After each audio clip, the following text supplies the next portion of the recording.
Voice of Indiana County, WCCS, AM 1160, 101.1 FM. Our conversation with Beth Finegan from the Humane Society of Indiana County, brought to you by Marcus and Mack, a law firm representing injured people. And there she is. Beth, good morning. So nice to hear your voice and to be on your show this morning. Oh, it's good to hear from you, too, because we were worried. we don't know if you've been eaten by a wayward cat or what it was.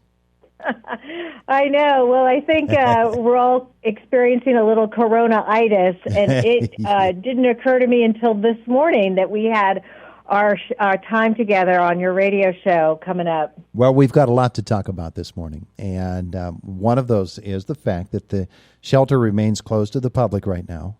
Can't go there, but the animals are still there. They're still in need of care, and that's a good chance for folks to step up and help, isn't it? Absolutely. Yes, our staff has been working day in and day out with our animals to take care of them, exercise them, socialize with them. They've done an amazing job doing that. And, you know, when people in our community keep stepping up to help us, one of my most recent favorite stories is when Governor Wolf mandated it so employees had to wear masks when they were at their jobs. Mrs. Zucca from Zucca Tailor Shops donated masks for each member of our staff to wear, and it was just the kindest gesture, and we're so thankful for things like that. We're seeing it all over our community, restaurants, businesses stepping up and helping nonprofits during this time, and everybody appreciates it. So if you go to our Facebook page, you can see a picture of our staff wearing the masks that Mrs. Zucca donated, and in that picture, you'll see one of our staff members, Charity, holding our new shelter ambassador cat, Barry, because our former ambassador cat, Hobo, has been adopted into his forever home. Way to go, Yes. Hobo, huh? I guess We're very Hobo thankful about that. He can put away the rucksack and find a new permanent home. That's right. And he sure has found a very wonderful permanent home. Oh, that's good. So we're thankful about that. Yeah, and, you know, one of the things I've mentioned before is we have a new shelter manager, and we she's really put a lot of focus into enriching the shelter experience for these cats, for our cats and dogs while they are part of our shelter family. And it's great.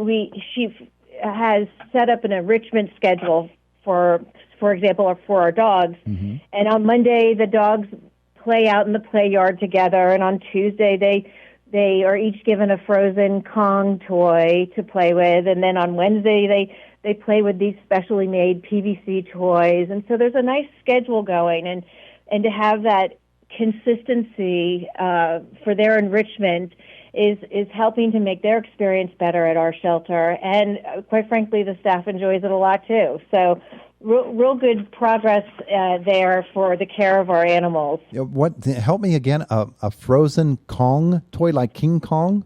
Well, no, the Kong dog toys are these heavy-duty rubber, almost indestructible toys that dogs can play with and chew, and you can put food inside of them, and they work to get at the, say, peanut butter that's inside of them. Dogs love them. Oh, yeah. Well, that's really neat. So Dr. Barr's really having some fun with them, isn't she? Oh, absolutely. You can tell. Yeah. Yeah, you can tell. All right. So for folks who would love to adopt a shelter pet, help me through the process of how it is right now. Okay. So how it is right now, Todd, is we have not had appointments where the public could come into the shelter for the last couple weeks. We just decided that at this point that was the best thing to do for the health of our staff and for the health of our community and our animals. And so in this time where we are closed to the public, we are encouraging folks who are interested in adopting to go to our Facebook. We put animals up every day on our Facebook that are available for adoption. We also have a complete list on our website, which is incohumanesociety.com. And likewise, that is where you can find links to the adoption application. And you can fill out the application. We can do all the, you can submit it to the shelter, and we can do all that we need to do. So once we are able to reopen to the public, everything will be in line for you to adopt a dog or a cat. Okay. All right. So it's not that the process is stopped. It's just that it's on pause right now. Get yes, it? And that it's would on be pause right P-A-W-S. now. Yeah.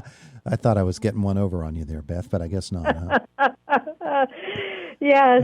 Well, in the meanwhile, I'm really proud to say that because we still have our in-house weekly vet clinics, all of our cats and dogs right now that are available for adoption are spayed or neutered. So always a goal of ours, happy that we've achieved it.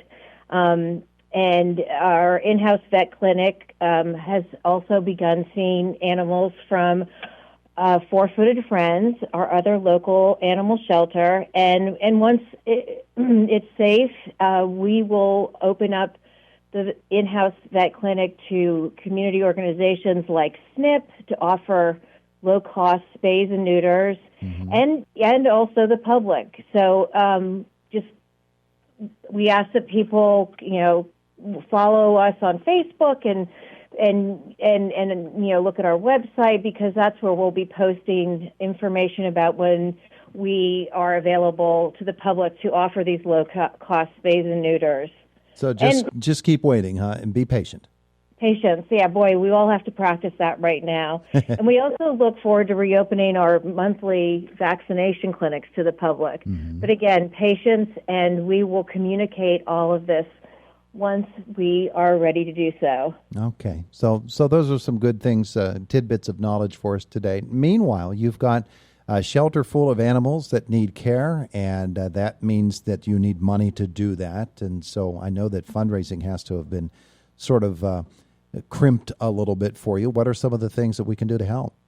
Yeah, well, so without our weekly Sunday bingo games and other fundraising activities that had to just be totally put on hold, we have asked for donations from our supporters to help us meet our financial needs to care for our animals at the shelter, and we have seen a whole lot of support and so appreciate that. We're trying to educate our supporters and the public that, this year, when the president signed the CARES Act, it made it so you could donate up to $300 and be able to take that as a deduction, an above-the-line deduction on your 2020 taxes. That was done to encourage people to donate to nonprofit organizations and charities, and it's a big plus. So we appreciate monetary donations so much. We also appreciate supply donations like kitty litter, dog food, bleach, paper towels, blankets for our cats and dogs. And they can all be left outside our shelter front door, and our staff will pick them up.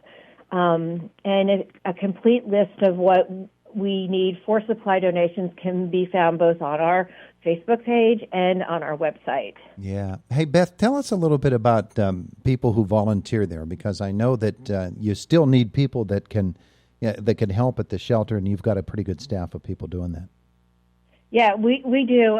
We are excited about ramping up our volunteer recruitment once we are able to. But in the meanwhile, we have some fantastic dog walkers that have still come out to the shelter each day to exercise our dogs. It helps us because our staff has to do so much for our animals in-house, that to have people volunteer to walk dogs and socialize with the cats, makes a world of difference. And if anybody's interested, they can call the shelter at 724-465-7387 and offer to volunteer and learn about what they need to do so. And And, likewise, I always bring up the fact that we also have a tremendous core of volunteers that work at our fundraisers. And again, they're on hold. And that's not going to be forever. We can't wait to get back out there and have our fun events. And I just want to mention, as we are all hunkering down with the stay-at-home mandate, that this would be a great time for folks to clean out their closets, their basements, their garages, and get ready to donate to our upcoming flea market, which we haven't set a hard date for, but it looks like we'll be having it hopefully in June, if it's safe to do so. So we encourage folks to set aside stuff that they'd like to donate to the flea market, and once we know when we'll be accepting those donations, we will get it out there on the radio and in the newspaper and on our website to encourage folks to do so. So just to make that point again, you're having a flea market for furry animals. Yeah, we've done this for so many years, and it really is a lot of fun, and we get tons of donations and really cool stuff. And yes, it does raise money for our furry friends at the shelter. Yeah, very good. All right. So it's good to know that the dogs and the cats and the other pets that are there at the shelter, even in this COVID-19 era, they're still cared for, they're still loved, and you've still got good people working. And people can help out, and probably your Facebook page is the best source to go to, yes? Absolutely, or our website, or you can just call the shelter. We're happy to talk to you over the phone. You can leave a message there. If for some reason it's after hours, and we'll get back in touch with you.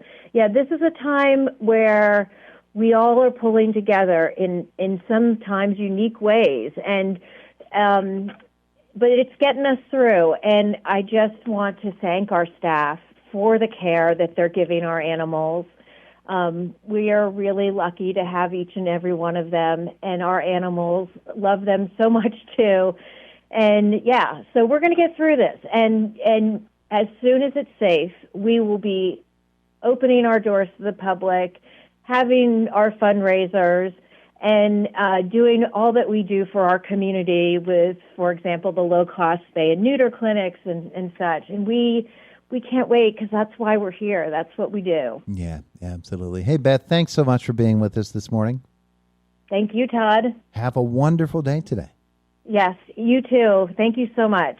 It is the voice of Indiana County, WCCS AM 1160, 101.1 FM, 101.1 FM.